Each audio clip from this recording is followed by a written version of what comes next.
C. Not liking being touched. D. Screaming when I'm angry or confused.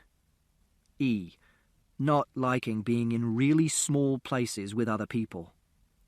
F. Smashing things when I'm angry or confused. G. Groaning. H. Not liking yellow things or brown things and refusing to touch yellow things or brown things. I. Refusing to use my toothbrush if anyone else has touched it. J. Not eating food if different sorts of food are touching each other. K. Not noticing that people are angry with me. L. Not smiling. M.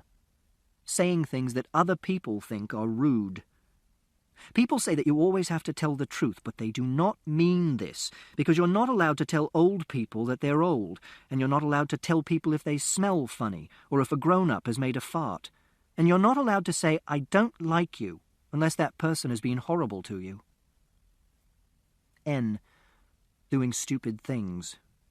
Stupid things are things like emptying a jar of peanut butter onto the table in the kitchen and making it level with a knife so that it covers all the table right to the edges, or burning things on the gas stove to see what will happen to them, like my shoes, or silver foil, or sugar. O. Hitting other people. P. Hating France. Q. Driving mother's car. I only did this once by borrowing the keys when she went into town on the bus, and I hadn't driven a car before, and I was 8 years old and 5 months, so I drove it into the wall, and the car isn't there anymore because mother's dead. R. Getting cross when someone has moved the furniture. It is permitted to move the chairs and the table in the kitchen, because that's different, but it makes me feel dizzy and sick if someone has moved the sofa and the chairs around in the living room or the dining room. Mother used to do this when she did the hoovering, so I made a special plan of where all the furniture's meant to be and did measurements, and I put everything back in its proper place afterwards, and then I felt better. But since Mother died, Father hasn't done any hoovering, so that's okay. And Mrs. Shears did the hoovering once, but I did groaning, and she shouted at Father, and she never did it again. Sometimes these things would make Mother and Father really angry, and they'd shout at me, or they'd shout at each other.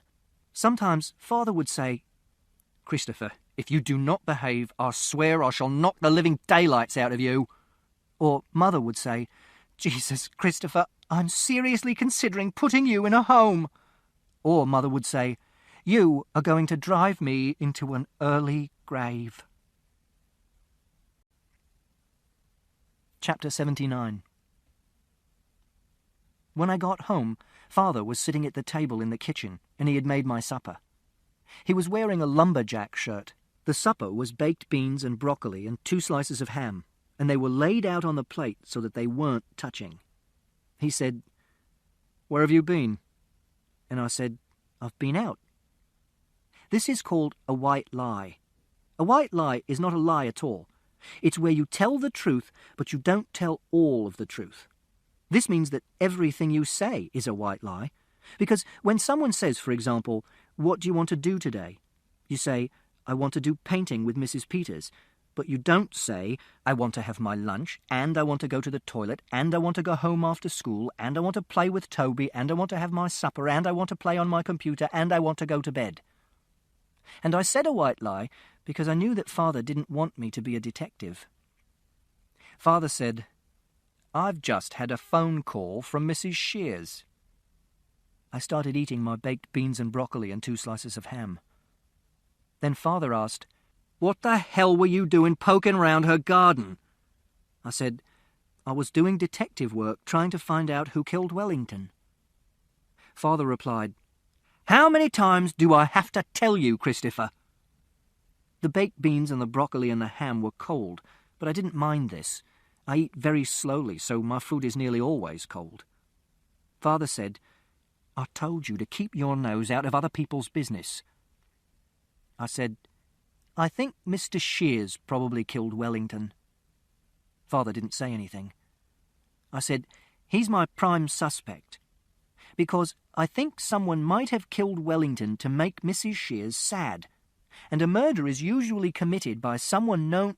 Father banged the table with his fist really hard, so that the plates and his knife and fork jumped around, and my ham jumped sideways so that it touched the broccoli, so I couldn't eat the ham or the broccoli anymore. Then he shouted, "I will not have that man's name mentioned in my house." I asked, "Why not?" And he said, "That man is evil." And I said, "Does that mean he might have killed Wellington?" Father put his head in his hands and said, "Jesus wept." I could see that Father was angry with me, so I said, "I know you told me not to get involved in other people's business, but Mrs. Shears is a friend of ours." And Father said, "Well, she's not a friend any more." And I asked, "Why not?" And Father said, "OK, Christopher, I am going to say this for the last and final time. I will not tell you again. Look at me when I'm talking to you, for God's sake. Look at me. You are not to go asking Mrs. Shears about who killed that bloody dog. You are not to go asking anyone about who killed that bloody dog. You are not to go trespassing in other people's gardens. You are to stop this ridiculous bloody detective game right now." I didn't say anything. Father said, "I'm going to make you promise, Christopher, and you know what it means when I make you promise." I did know what it meant when you say you promise something. You have to say that you will never do something again, and then you must never do it, because that would make the promise a lie. I said, "I know." Father said, "Promise me you will stop doing these things. Promise me that you will give up this ridiculous game right now. OK?" I said, "I promise." Chapter 83. I think I would make a very good astronaut. To be a good astronaut, you have to be intelligent, and I'm intelligent. You also have to understand how machines work, and I'm good at understanding how machines work. You also have to be someone who would like being on their own in a tiny spacecraft thousands and thousands of miles away from the surface of the Earth and not panic or get claustrophobia or homesick or insane. And I really like little spaces, so long as there's no one else in them with me. Sometimes, when I want to be on my own, I get into the airing cupboard in the bathroom and slide in beside the boiler and pull the door closed behind me and sit there and think for hours, and it makes me feel very calm. So I would have to be an astronaut on my own, or have my own part of the spacecraft which no one else could come into. And also, there are no yellow things or brown things in a spacecraft, so that would be okay too. And I would have to talk to other people from Mission Control, but we'd do that through a radio link-up and a TV monitor, so they wouldn't be like real people who are strangers, but it would be like playing a computer game.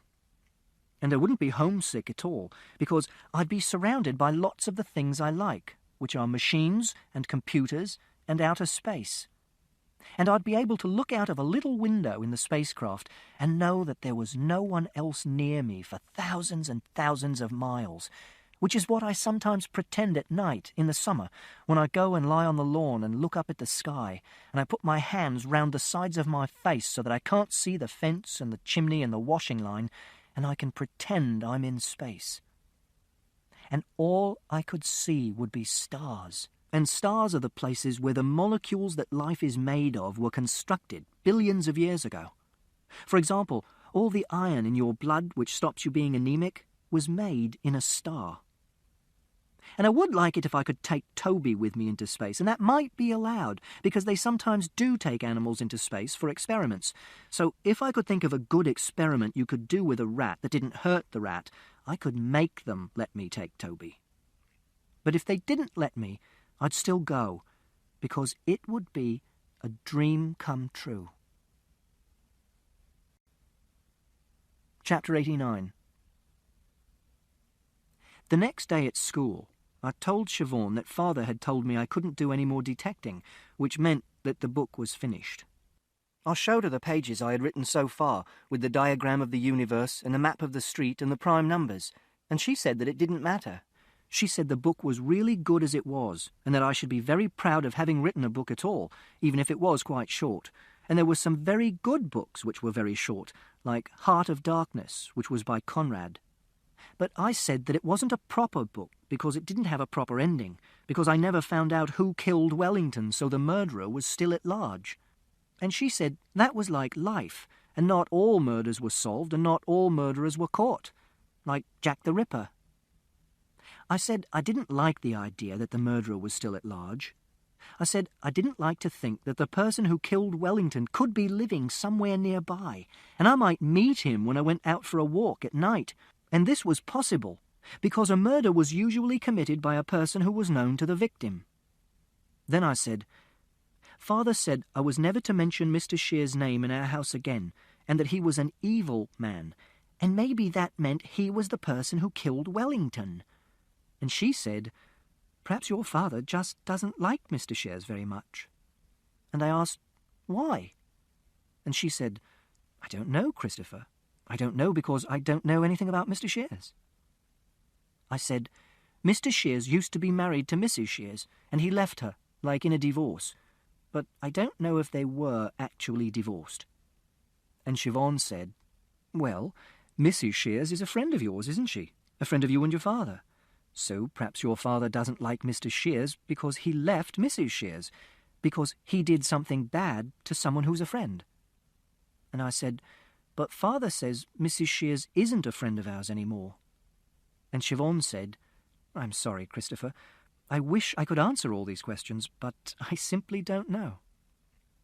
Then the bell went for the end of school. The next day, I saw 4 yellow cars in a row on the way to school, which made it a black day. So I didn't eat anything at lunch, and I sat in the corner of the room all day and read my A-level maths course book.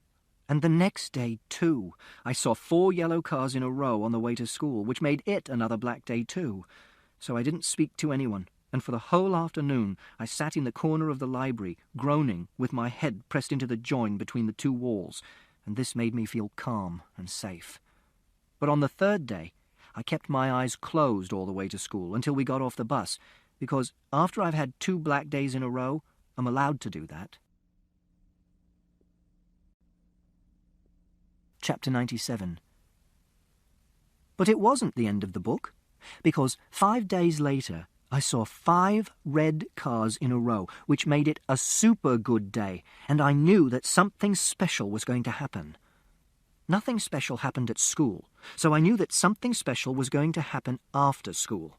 And when I got home, I went down to the shop at the end of our road to buy some licorice laces and a Milky Bar with my pocket money. And when I'd bought my licorice laces and a Milky Bar, I turned round and saw Mrs. Alexander, the old lady from number 39, who was in the shop as well. She wasn't wearing jeans now. She was wearing a dress like a normal old lady, and she smelt of cooking. She said, "What happened to you the other day?" I asked, "Which day?" And she said, "I came out again and you'd gone. I had to eat all the biscuits myself." I said, "I went away." And she said, "I gathered that." I said, "I thought you might ring the police." And she said, "Why on earth would I do that?" And I said, "Because I was poking my nose into other people's business, and Father said I shouldn't investigate who killed Wellington, and a policeman gave me a caution, and if I get into trouble again, it will be a lot worse because of the caution." Then the Indian lady behind the counter said to Mrs. Alexander, "Can I help you?" And Mrs. Alexander said she'd like a pint of milk and a packet of Jaffa cakes, and I went out of the shop. When I was outside the shop, I saw that Mrs. Alexander's dachshund was sitting on the pavement. It was wearing a little coat made out of tartan material, which is Scottish and Czech. She had tied its lead to the drain pipe next to the door. I like dogs, so I bent down and I said hello to her dog, and it licked my hand. Its tongue was rough and wet, and it liked the smell on my trousers and started sniffing them. Then Mrs. Alexander came outside and said, "His name is Ivor." I didn't say anything. And Mrs. Alexander said, "You're very shy, aren't you, Christopher?" And I said, "I'm not allowed to talk to you." And she said, "Don't worry. I'm not going to tell the police, and I'm not going to tell your father, because there's nothing wrong with having a chat. Having a chat is just being friendly, isn't it?" I said, "I can't do chatting." Then she said, "Do you like computers?" And I said, "Yes, I like computers. I have a computer at home in my bedroom. And she said, I know. I can see you sitting at your computer in your bedroom sometimes when I look across the street. Then she untied Ivor's lead from the drain pipe. I wasn't going to say anything because I didn't want to get into trouble. Then I thought that this was a super good day and something special hadn't happened yet, so it was possible that talking to Mrs. Alexander was the special thing that was going to happen. And I thought that she might tell me something about Wellington or about Mr. Shears without me asking her, so that wouldn't be breaking my promise. So I said, and I like maths and looking after Toby, and also I like outer space and I like being on my own. And she said, I bet you're very good at maths, aren't you? And I said, I am. I'm going to do my A-level maths next month, and I'm going to get an A grade. And Mrs. Alexander said, Really? A-level maths? I replied, Yes, I don't tell lies. And she said, I apologise. I didn't mean to suggest that you were lying. I just wondered if I'd heard you correctly. I'm a little deaf sometimes. And I said, I remember, you told me. And then I said, I'm the first person to do an A-level from my school, because it's a special school. And she said, Well, I'm very impressed, and I hope you do get an A. And I said, I will. And she said, And the other thing I know about you is that your favourite colour is not yellow. And I said, No, and it's not brown either. My favourite colour is red, and metal colour. Then Ivor did a poo, and Mrs. Alexander picked it up with her hand inside a little plastic bag, and then she turned the plastic bag inside out and tied a knot in the top, so that the poo was all sealed up, and she didn't touch the poo with her hands. And then I did some reasoning. I reasoned that Father had only made me do a promise about 5 things, which were, 1, not to mention Mr. Shears' name in our house. 2, not to go asking Mrs. Shears about who killed that bloody dog. 3, not to go asking anyone about who killed that bloody dog. 4, not to go trespassing into other people's gardens. 5, to stop this ridiculous bloody detective game. And asking about Mr. Shears wasn't any of these things. And if you're a good detective, you have to take risks. And this was a super good day, which meant it was a good day for taking risks. So I said, Do you know Mr. Shears? Which was like chatting. And Mrs. Alexander said, Not really, no. I mean, I knew him well enough to say hello and talk to a little in the street, but I didn't know much about him. I think he worked in a bank, the National Westminster in town. And I said, Father says that he's an evil man. Do you know why he said that? Is Mr. Shears an evil man? And Mrs. Alexander said, Why are you asking me about Mr. Shears, Christopher? I didn't say anything, because I didn't want to be investigating Wellington's murder, and that was the reason I was asking about Mr. Shears. But Mrs. Alexander said, Is this about Wellington? And I nodded, because that didn't count as being a detective. Mrs. Alexander didn't say anything. She walked to the little red box on a pole next to the gate to the park, and she put Ivor's poo into the box, which was a brown thing inside a red thing which made my head feel funny, so I didn't look. Then she walked back to me. She sucked in a big breath and said, Perhaps it would be best not to talk about these things, Christopher. And I asked, Why not? And she said, Because... Then she stopped and decided to start saying a different sentence.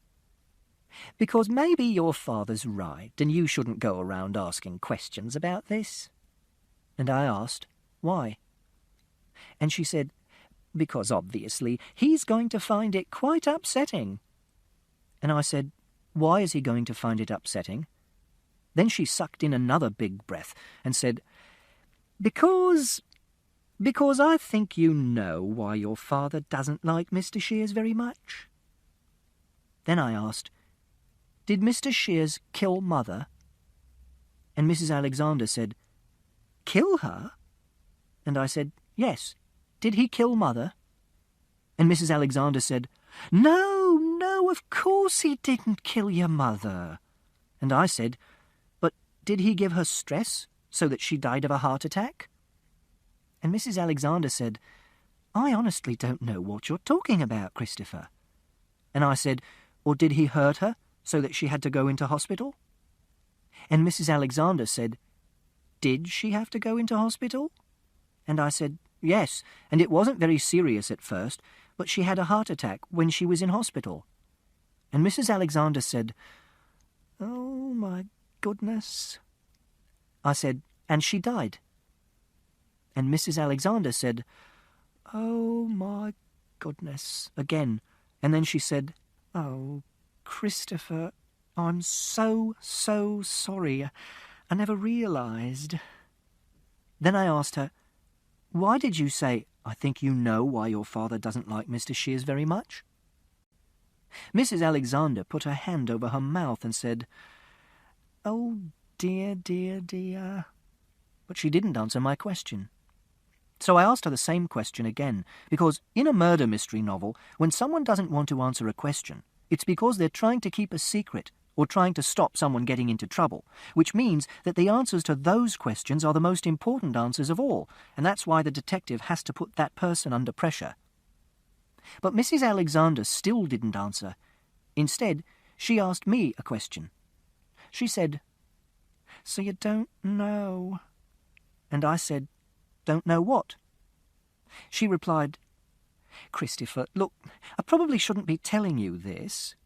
Then she said, "Perhaps we should take a little walk in the park together. This is not the place to be talking about this kind of thing." I was nervous. I didn't know Mrs. Alexander. I knew that she was an old lady and that she liked dogs, but she was a stranger. And I never go into the park on my own because it's dangerous, and people inject drugs behind the public toilets in the corner. I wanted to go home and go up to my room and feed Toby and practice some maths. But I was excited, too, because I thought she might tell me a secret, and the secret might be about who killed Wellington, or about Mr. Shears. And if she did that, I might have more evidence against him, or be able to exclude him from my investigations. So because it was a super good day, I decided to walk into the park with Mrs. Alexander, even though it scared me. When we were inside the park, Mrs. Alexander stopped walking and said, "I'm going to say something to you, and you must promise not to tell your father that I told you this." I asked, "Why?" And she said, "I shouldn't have said what I said, and if I don't explain, you'll carry on wondering what I meant, and you might ask your father. And I don't want you to do that, because I don't want you to upset him. So, I'm going to explain why I said what I said. But before I do that, you have to promise not to tell anyone I said this to you." And I asked, "Why?" And she said, "Christopher, please, just trust me." And I said, "I promise. Because if Mrs. Alexander told me who killed Wellington, or she told me that Mr. Shears had really killed Mother, I could still go to the police and tell them, because you're allowed to break a promise if someone has committed a crime and you know about it." And Mrs. Alexander said, "Your mother, before she died, was very good friends with Mr. Shears." And I said, "I know." And she said, "No, Christopher, I'm not sure that you do. I mean that they were very good friends. Very, very good friends." I thought about this for a while and said, "Do you mean that they were doing sex?" And Mrs. Alexander said, "Yes, Christopher, that is what I mean." Then she didn't say anything for about 30 seconds. Then she said, "I'm sorry, Christopher. I really didn't mean to say anything that was going to upset you, but I wanted to explain why I said what I said. You see, I thought you knew. That's why your father thinks that Mr. Shears is an evil man, and that will be why he doesn't want you going around talking to people about Mr. Shears, because that will bring back bad memories." And I said, "Was that why Mr. Shears left Mrs. Shears, because he was doing sex with someone else when he was married to Mrs. Shears?" And Mrs. Alexander said, "Yes, I expect so." Then she said, "I'm sorry, Christopher. I really am." And I said, "I think I should go now." And she said, "Are you okay, Christopher?" And I said, "I'm scared of being in the park with you because you're a stranger." And she said, "I'm not a stranger, Christopher, I'm a friend." And I said, "I'm going to go home now." And she said, "If you want to talk about this, you can come and see me any time you want. You only have to knock on my door." And I said, "Okay." And she said, "Christopher?" And I said, "What?" And she said, "You won't tell your father about this conversation, will you?" And I said, "No, I promised." And she said, "You go on home, and remember what I said, any time." Then I went home. Chapter 101. Mr. Jevons said that I liked maths because it was safe. He said I liked maths because it meant solving problems, and these problems were difficult and interesting, but there was always a straightforward answer at the end. And what he meant was that maths wasn't like life, because in life there are no straightforward answers at the end. I know he meant this, because this is what he said. This is because Mr. Jevons doesn't understand numbers. Here is a famous story called The Monty Hall Problem, which I've included in this book because it illustrates what I mean. There used to be a column called Ask Marilyn in a magazine called Parade in America. And this column was written by Marilyn Vos Savant, and in the magazine it said that she had the highest IQ in the world in the Guinness Book of World Records Hall of Fame. And in the column she answered maths questions sent in by readers. And in September 1990, this question was sent in by Craig F. Whitaker of Columbia, Maryland, but it's not what's called a direct quote because I've made it simpler and easier to understand. You're on a game show on television. On this game show, the idea is to win a car as a prize. The game show host shows you 3 doors. He says that there is a car behind one of the doors and there are goats behind the other 2 doors. He asks you to pick a door. You pick a door, but the door is not opened. Then, the game show host opens one of the doors you didn't pick to show you a goat, because he knows what is behind the doors. Then, he says that you have one final chance to change your mind before the doors are opened and you get a car or a goat. So he asks you if you want to change your mind and pick the other unopened door instead. What should you do? Marilyn Vos Savant said that you should always change and pick the final door because the chances are 2 in 3 that there will be a car behind that door. But if you use your intuition, you think that chance is 50-50 because you think there's an equal chance that the car is behind any door. Lots of people wrote to the magazine to say that Marilyn Vos Savant was wrong, even when she explained very carefully why she was right. 92% of the letters she got about the problem said that she was wrong, and lots of these were from mathematicians and scientists. Here are some of the things that they said. "I'm very concerned with the general public's lack of mathematical skills. Please help by confessing your error. Robert Sachs, Ph.D., George Mason University. There is enough mathematical illiteracy in this country, and we don't need the world's highest IQ propagating more. Shame. Scott Smith, Ph.D., University of Florida. I am in shock that after being corrected by at least 3 mathematicians, you still do not see your mistake. Kent Ford, Dickinson State University. I am sure you will receive many letters from high school and college students. Perhaps you should keep a few addresses for help with future columns. W. Robert Smith, Ph.D., Georgia State University. You are utterly incorrect. How many irate mathematicians are needed to get you to change your mind? E. Ray Bobo, Ph.D., Georgetown University. If all those PhDs were wrong, the country would be in very serious trouble. Everett Harmon, Ph.D., U.S. Army Research Institute. But Marilyn Vos Savant was right, and there are 2 ways you can show this. Firstly, you can do it by maths with an equation. The second way you can work it out is by stating all the possible outcomes, like this. You are asked to choose a door. You choose a door with a goat behind it. You stick, you get a goat. You change, you get a car. Or, you choose another door with a goat behind it. You stick, you get a goat. You change, you get a car. Or, you choose a door with a car behind it. You stick, you get a car. you change, you get a goat. So, if you change, 2 times out of 3 you get a car. And if you stick, you only get a car 1 time out of 3. And this shows that intuition can sometimes get things wrong. And intuition is what people use in life to make decisions. But logic can help you work out the right answer. It also shows that Mr. Jevons was wrong, and numbers are sometimes very complicated and not very straightforward at all. And that's why I like the Monty Hall problem. Chapter 103. When I got home, Rhodri was there. Rhodri is the man who works for Father, helping him do heating maintenance and boiler repair. And he sometimes comes round to the house in the evening to drink beer with Father and watch the television and have a conversation. Rhodri was wearing a pair of white dungarees which had dirty marks all over them, and he had a gold ring on the middle finger of his left hand, and he smelt of something I don't know the name of, which Father often smells of when he comes home from work. I put my licorice laces and my Milky Bar in my special food box on the shelf which Father's not allowed to touch because it's mine. Then Father said, "And what have you been up to, young man?" And I said, "I went to the shop to get some licorice laces and a Milky Bar." And he said, "You were a long time."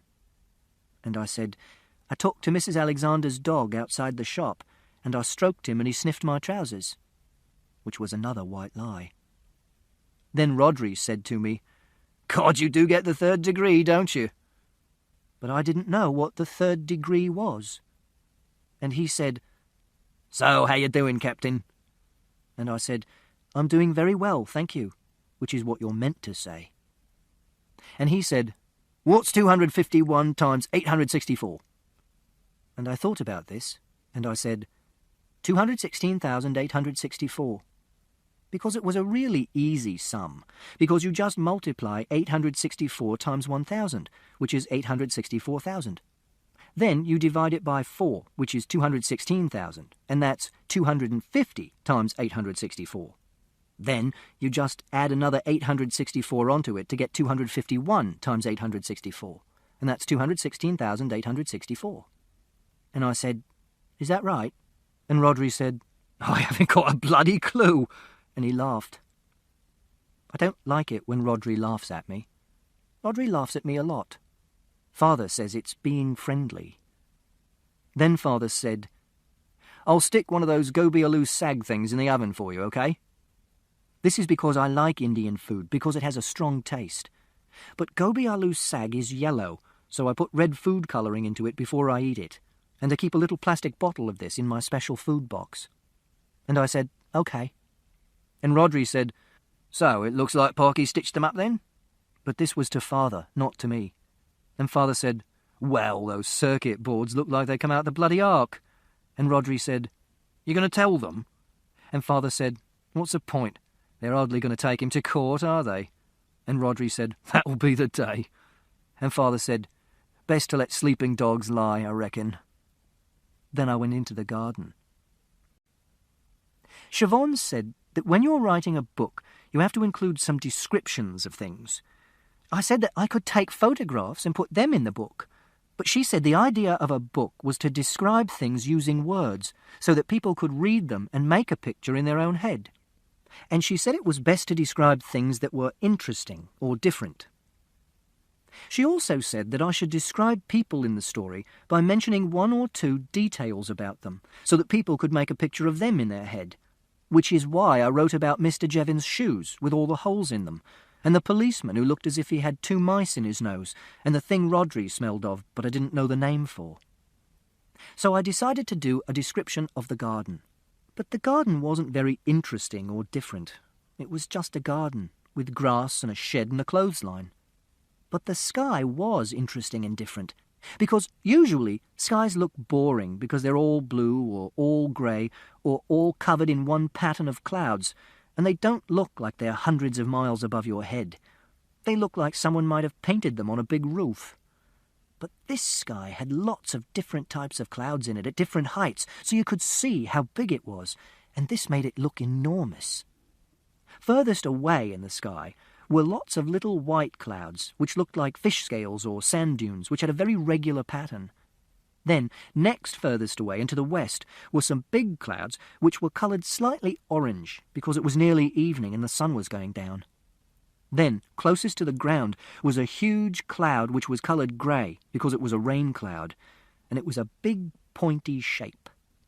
And when I looked at it for a long time, I could see it moving, very slowly, and it was like an alien spaceship, hundreds of kilometres long, like in Dune, or Blake's 7, or Close Encounters of the Third Kind, except that it wasn't made of solid material, it was made of droplets of condensed water vapour, which is what clouds are made of. And it could have been an alien spaceship. People think that alien spaceships would be solid and made of metal and have lights all over them and move slowly through the sky, because that's how we'd build a spaceship if we were able to build one that big. But aliens, if they exist, would probably be very different from us. They might look like big slugs, or be flat like reflections, or they might be bigger than planets, or they might not have bodies at all. They might just be information, like in a computer. And their spaceships might look like clouds, or be made up of unconnected objects, like dust or leaves. Then I listened to the sounds in the garden, and I could hear a bird singing, and I could hear traffic noise, which was like the surf on a beach, and I could hear someone playing music somewhere and children shouting. And in between these noises, if I listened very carefully and stood completely still, I could hear a tiny whining noise inside my ears, and the air going in and out of my nose. Then I sniffed the air to see if I could see what the air in the garden smelled like. But I couldn't smell anything. It smelled of nothing. And this was interesting too. Then I went inside and fed Toby. Chapter 107. The Hound of the Baskervilles is my favourite book. In The Hound of the Baskervilles, Sherlock Holmes and Dr. Watson get a visit from James Mortimer, who is a doctor from the moors in Devon. James Mortimer's friend, Sir Charles Baskerville, has died of a heart attack, and James Mortimer thinks that he might have been scared to death. James Mortimer also has an ancient scroll which describes the curse of the Baskervilles.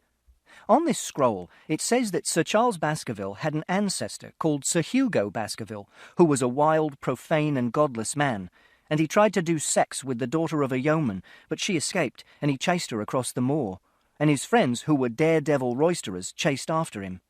And when they found him, the daughter of the yeoman had died of exhaustion and fatigue, and they saw a great black beast shaped like a hound, yet larger than any hound that ever mortal eye has rested on, and this hound was tearing the throat out of Sir Hugo Baskerville. And one of the friends died of fear that very night, and the other two were broken men for the rest of their days. James Mortimer thinks that the Hound of the Baskervilles might have scared Sir Charles to death, and he's worried that his son and heir, Sir Henry Baskerville, will be in danger when he goes to the Hall in Devon. So Sherlock Holmes sends Dr. Watson to Devon with Sir Henry Baskerville and James Mortimer, and Dr. Watson tries to work out who might have killed Sir Charles Baskerville, and Sherlock Holmes says that he will stay in London, but he travels to Devon secretly and does investigations of his own. And Sherlock Holmes finds out that Sir Charles was killed by a neighbour called Stapleton, who's a butterfly collector and a distant relation of the Baskervilles. And Stapleton is poor, so he tries to kill Sir Henry Baskerville so that he'll inherit the Hall. In order to do this, he's brought a huge dog from London and covered it in phosphorus to make it glow in the dark, and it was this dog which scared Sir Charles Baskerville to death, and Sherlock Holmes and Watson and Lestrade from Scotland Yard catch him.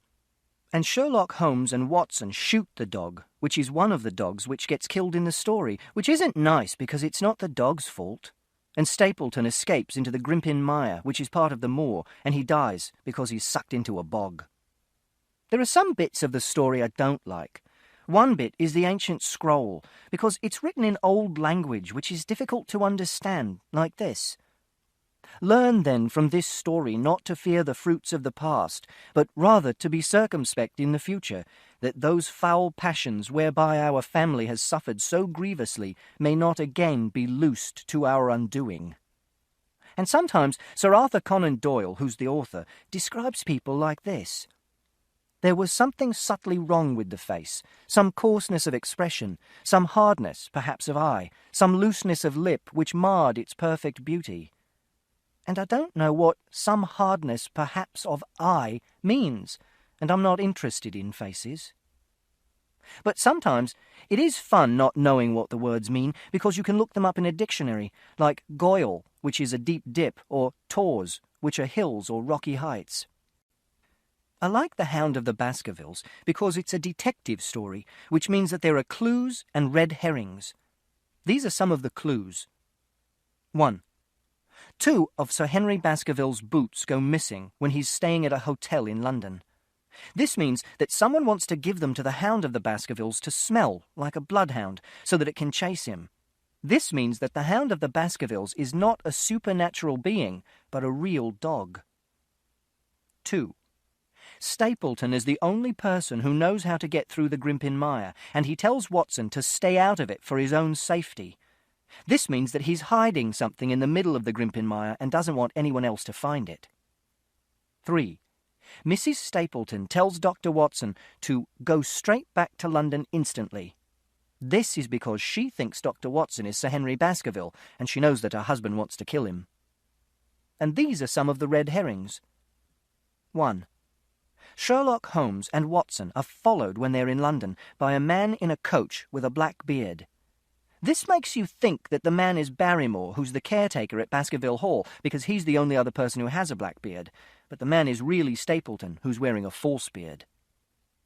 2. Selden, the Notting Hill murderer. This is a man who has escaped from a prison nearby and is being hunted down on the moors, which makes you think that he has something to do with the story, because he is a criminal, but he isn't anything to do with the story at all. 3. The man on the tor. This is a silhouette of a man that Dr. Watson sees on the moor at night and doesn't recognise, which makes you think it's the murderer, but it's Sherlock Holmes, who has come to Devon secretly.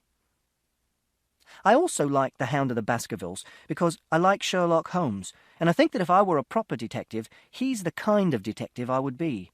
He's very intelligent, and he solves the mystery, and he says, "The world is full of obvious things which nobody by any chance ever observes. But he notices them, like I do." Also, it says in the book, Sherlock Holmes had, in a very remarkable degree, the power of detaching his mind at will. And this is like me too, because if I get really interested in something, like practicing maths or reading a book about the Apollo missions or great white sharks, I don't notice anything else, and Father can be calling me to come and eat my supper and I won't hear him. And this is why I'm very good at playing chess, because I detach my mind at will and concentrate on the board, and after a while the person I'm playing will stop concentrating and start scratching their nose or staring out the window, and then they'll make a mistake, and I'll win. Also, Dr. Watson says about Sherlock Holmes, his mind was busy in endeavouring to frame some scheme into which all these strange and apparently disconnected episodes could be fitted. And that's what I'm trying to do by writing this book. Also, Sherlock Holmes doesn't believe in the supernatural, which is God and fairy tales and hounds of hell and curses, which are stupid things. And I'm going to finish this chapter with 2 interesting facts about Sherlock Holmes. 1. In the original Sherlock Holmes stories, Sherlock Holmes is never described as wearing a deerstalker hat, which is what he's always wearing in pictures and cartoons. The deerstalker hat was invented by a man called Sidney Paget, who did the illustrations for the original books. 2. In the Sherlock Holmes stories, Sherlock Holmes never says, "Elementary, my dear Watson." He only ever says this in films and on television. Chapter 109. That night, I wrote some more of my book, and the next morning I took it into school so that Siobhan could read it and tell me if I'd made mistakes with the spelling and the grammar. Siobhan read the book during morning break when she has a cup of coffee and sits at the edge of the playground with the other teachers. And after morning break, she came and sat down next to me and said she had read the bit about my conversation with Mrs. Alexander, and she said, "Have you told your father about this?" And I replied, "No." And she said, "Are you going to tell your father about this?" And I replied, "No." And she said, "Good. I think that's a good idea, Christopher. And then she said, Did it make you sad to find this out? And I asked, Find what out? And she said, Did it make you upset to find out that your mother and Mr. Shears had an affair? And I said, No. And she said, Are you telling the truth, Christopher? And then I said, I always tell the truth.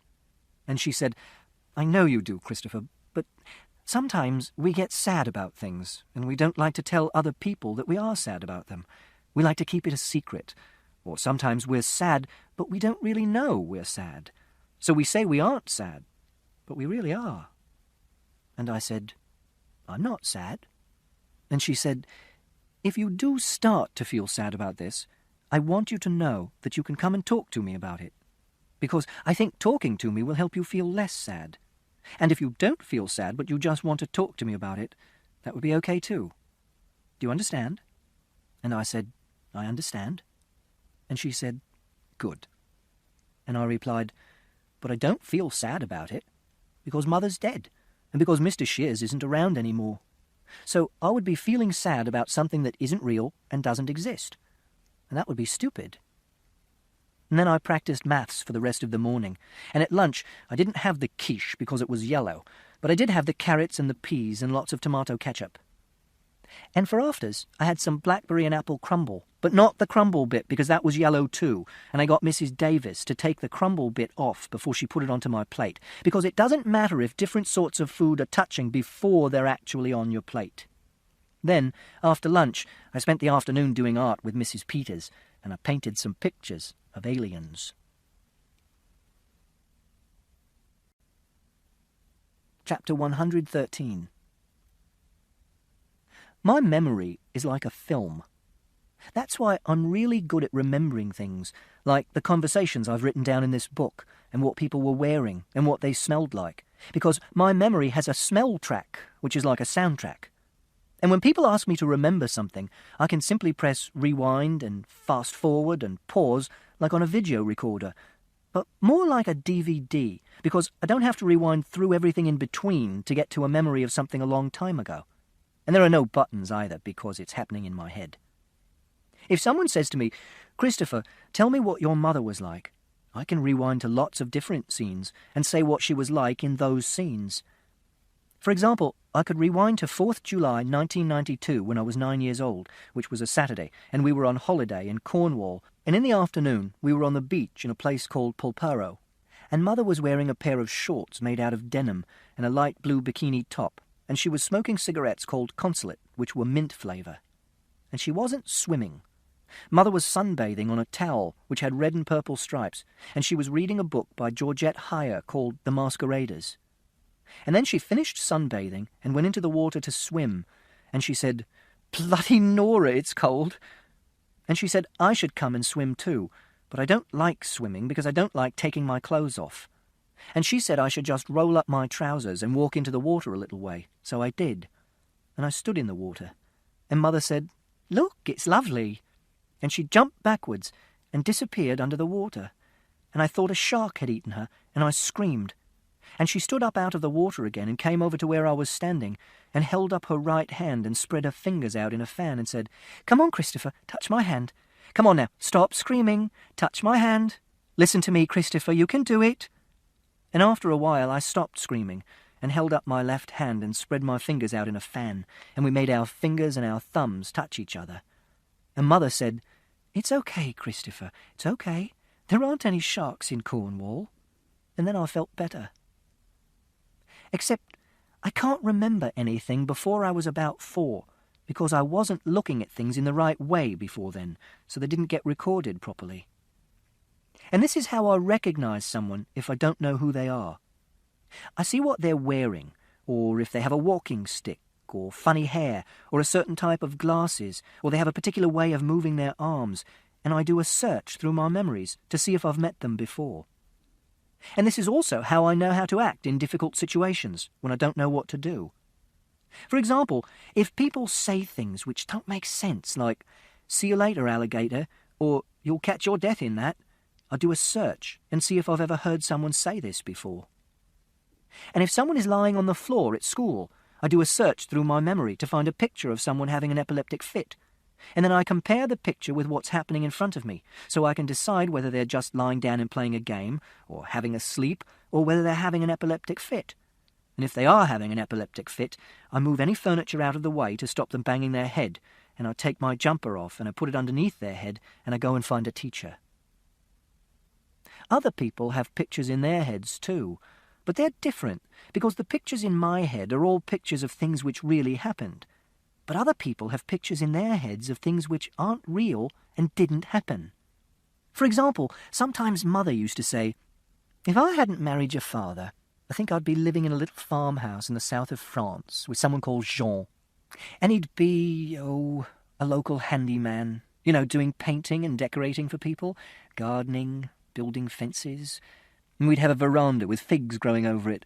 And there'd be a field of sunflowers at the bottom of the garden, and a little town on the hill in the distance. And we'd sit outside in the evening and drink red wine and smoke Gauloise cigarettes and watch the sun go down."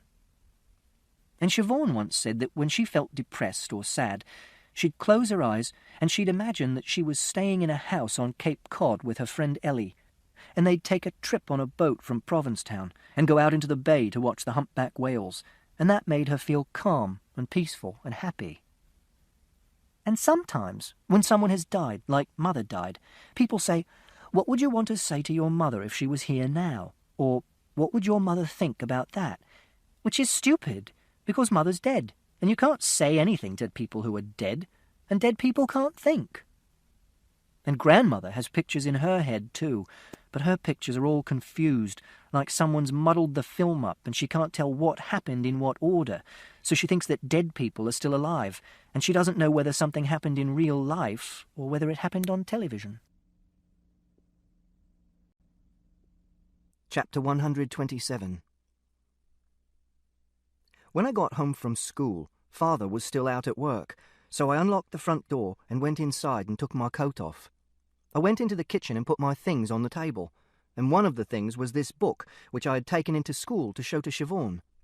I made myself a raspberry milkshake and heated it up in the microwave, and then went through to the living room to watch one of my Blue Planet videos about life in the deepest parts of the ocean. The video was about the sea creatures who live around sulfur chimneys, which are underwater volcanoes where gases are ejected from the Earth's crust into the water. Scientists never expected there to be any living organisms there because it was so hot and so poisonous, but there are whole ecosystems there.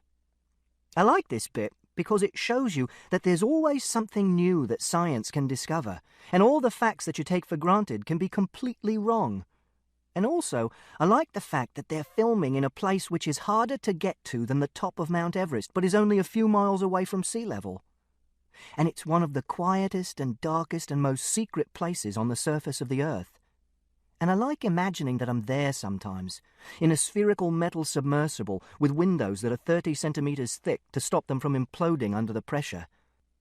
And I imagine that I am the only person inside it, and that it's not connected to a ship at all, but it can operate under its own power, and I can control the motors and move anywhere I want to on the seabed, and I can never be found. Father came home at 5:48 p.m. I heard him come through the front door. Then he came into the living room. He was wearing a lime green and sky blue check shirt, and there was a double knot on one of his shoes, but not on the other. He was carrying an old advert for Fussel's milk powder, which was made of metal and painted with blue and white enamel and covered with little circles of rust which were like bullet holes, but he didn't explain why he was carrying this. He said, "Howdy, pardner," which is a joke he does. And I said, "Hello." I carried on watching the video, and Father went into the kitchen. I had forgotten that I had left my book lying on the kitchen table because I was too interested in the Blue Planet video. This is what is called relaxing your guard, and it's what you must never do if you're a detective. It was 5:54 p.m. when Father came back into the living room. He said, "What is this?" But he said it very quietly, and I didn't realize that he was angry because he wasn't shouting. He was holding the book in his right hand. I said, "It's a book I'm writing."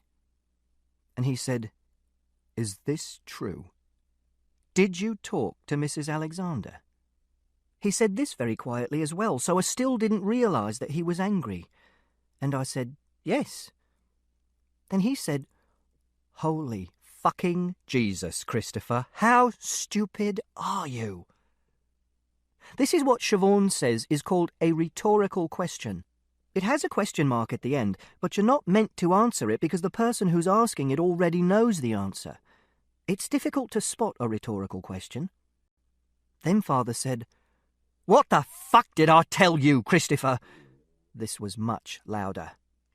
And I replied, "Not to mention Mr. Shear's name in our house, and not to go asking Mrs. Shears or anyone about who killed that bloody dog, and not to go trespassing in other people's gardens, and to stop this ridiculous bloody detective game, except I haven't done any of those things. I just asked Mrs. Alexander about Mr. Shears because—" But Father interrupted me and said, "Don't give me that bollocks, you little shit. You knew exactly what you were bloody doing. I've read the book, remember?" And when he said this, he held up the book and shook it. "What else did I say, Christopher?" I thought that this might be another rhetorical question, but I wasn't sure. I found it hard to work out what to say because I was starting to get scared and confused. Then Father repeated the question. "What else did I say, Christopher?" I said, "I don't know." And he said, "Come on, you're the fucking memory man." But I couldn't think. And Father said, "Not to go around sticking your fucking nose into other people's business." And what do? You go around sticking your nose into other people's business. You go around raking up the past and sharing it with every Tom, Dick and Harry you bump into. What am I going to do with you, Christopher? What the fuck am I going to do with you? I said, "I was just doing chatting with Mrs. Alexander. I wasn't doing investigating." And he said, "I ask you to do one thing for me, Christopher, one thing." And I said, "I didn't want to talk to Mrs. Alexander. It was Mrs. Alexander who—" But Father interrupted me and grabbed hold of my arm really hard. Father had never grabbed hold of me like that before. Mother had hit me sometimes because she was a very hot-tempered person, which means that she got angry more quickly than other people and she shouted more often. But Father is a more level-headed person, which means he doesn't get angry as quickly and he doesn't shout as often. So I was very surprised when he grabbed me. I don't like it when people grab me, and I don't like being surprised either, so I hit him, like I hit the policeman when he took hold of my arms and lifted me onto my feet. But Father didn't let go, and he was shouting, and I hit him again, and then I didn't know what I was doing anymore. I had no memories for a short while. I know it was a short while because I checked my watch afterwards. It was like someone had switched me off and then switched me on again. And when they switched me on again, I was sitting on the carpet with my back against the wall, and there was blood on my right hand, and the side of my head was hurting. And Father was standing on the carpet a metre in front of me, looking down at me, and he was still holding my book in his right hand, but it was bent in half, and all the corners were messed up, and there was a scratch on his neck and a big rip in the sleeve of his green and blue check shirt, and he was breathing really deeply. After about a minute, he turned and he walked through to the kitchen. Then he unlocked the back door into the garden and went outside. I heard him lift the lid of the dustbin and drop something into it and put the lid of the dustbin back on. Then he came back into the kitchen again, but he wasn't carrying the book anymore. Then he locked the back door and put the key into the little china jug that's shaped like a fat nun, and he stood in the middle of the kitchen and closed his eyes. Then he opened his eyes and he said, "I need a fucking drink." And he got himself a... Chapter 131. These are some of the reasons why I hate yellow and brown. Yellow. 1. Custard. 2. Bananas. Bananas also turn brown. 3. Double yellow lines. 4. Yellow fever, which is a disease from tropical America and West Africa, which causes a high fever, acute nephritis, jaundice, and hemorrhages. And it's caused by a virus transmitted by the bite of a mosquito called Aedes aegypti, which used to be called Stegomyia fasciata, and nephritis is inflammation of the kidneys. 5. Yellow flowers, because I get hay fever from flower pollen, which is one of 3 sorts of hay fever, and the others are from grass pollen and fungus pollen, and it makes me feel ill. 6. Sweet corn, because it comes out in your poo and you don't digest it, so you're not really meant to eat it, like grass or leaves. Brown. 1. Dirt. 2. Gravy. 3. Poo. 4. Wood, because people used to make machines and vehicles out of wood, but they don't anymore because wood breaks and goes rotten and has worms in sometimes, and now people make machines and vehicles out of metal and plastic, which are much better and more modern. 5. Melissa Brown, who is a girl at school who is not actually brown like Anil or Mohammed. It's just her name, but she tore my big astronaut painting into 2 pieces and I threw it away, even after Mrs. Peters sellotaped it together again because it looked broken. Mrs. Forbes said that hating yellow and brown is just being silly, and Siobhan said that she shouldn't say things like that, and everyone has favourite colours. And Siobhan was right, but Mrs. Forbes was a bit right too, because it is sort of being silly. But in life, you have to take lots of decisions, and if you don't take decisions, you would never do anything, because you'd spend all your time choosing between things you could do. So it's good to have a reason why you hate some things and you like others. It's like being in a restaurant, like when Father takes me out to a Burney Inn sometimes, and you look at the menu and you have to choose what you're going to have. But you don't know if you're going to like something because you haven't tasted it yet, so you have favourite foods and you choose these, and you have foods you don't like and you don't choose these. And then it's simple. Chapter 137. The next day, Father said he was sorry that he had hit me, and he didn't mean to. He made me wash the cut on my cheek with Dettol to make sure that it wasn't infected. Then he got me to put a plaster on it so it didn't bleed.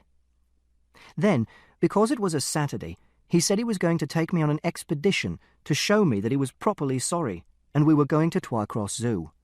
So he made me some sandwiches with white bread and tomatoes and lettuce and ham and strawberry jam for me to eat, because I don't like eating food from places I don't know. And he said it would be okay, because there wouldn't be too many people at the zoo because it was forecast to rain. And I was glad about that, because I don't like crowds of people and I like it when it's raining. So I went and got my waterproof, which is orange. Then we drove to Twycross Zoo. I had never been to Twycross Zoo before, so I didn't have a picture of it in my mind before we got there, so we bought a guidebook from the information centre, and then we walked round the whole zoo, and I decided which were my favourite animals. My favourite animals were 1. Randyman, which is the name of the oldest red-faced black spider monkey, Ateles paniscus paniscus, ever kept in captivity. Randyman is 44 years old, which is the same age as Father. He used to be a pet on a ship and have a metal band round his stomach, like in a story about pirates. 2. The Patagonian sea lions, which are called Miracle and Star. 3. Maliku, which is an orangutan. I liked it especially because it was lying in a kind of hammock made out of a pair of stripy green pyjama bottoms, and on the blue plastic notice next to the cage, it said it made the hammock itself. Then we went to the cafe, and Father had plaice and chips and apple pie and ice cream and a pot of Earl Grey tea, and I had my sandwiches, and I read the guidebook to the zoo. And Father said, "I love you very much, Christopher. Don't ever forget that. And I know I lose my rag occasionally. I know I get angry, I know I shout, and I know I shouldn't, but I only do it because I worry about you, because I don't want to see you getting into trouble, because I don't want you to get hurt. Do you understand?" I didn't know whether I understood, so I said, "I don't know." And Father said, "Christopher, do you understand that I love you?" And I said yes, because loving someone is helping them when they get into trouble and looking after them and telling them the truth. And Father looks after me when I get into trouble, like coming to the police station, and he looks after me by cooking meals for me, and he always tells me the truth, which means that he loves me. And then he held up his right hand and spread his fingers out in a fan, and I held up my left hand and spread my fingers out in a fan, and we made our fingers and thumbs touch each other. Then I got out a piece of paper from my bag, and I did a map of the zoo, from memory, as a test. Then we went and looked at the giraffes, and the smell of their poo was like the smell inside the gerbil cage at school when we had gerbils, and when they ran, their legs were so long it looked like they were running in slow motion. Then Father said we had to get home before the roads got busy. This ends Disc 2.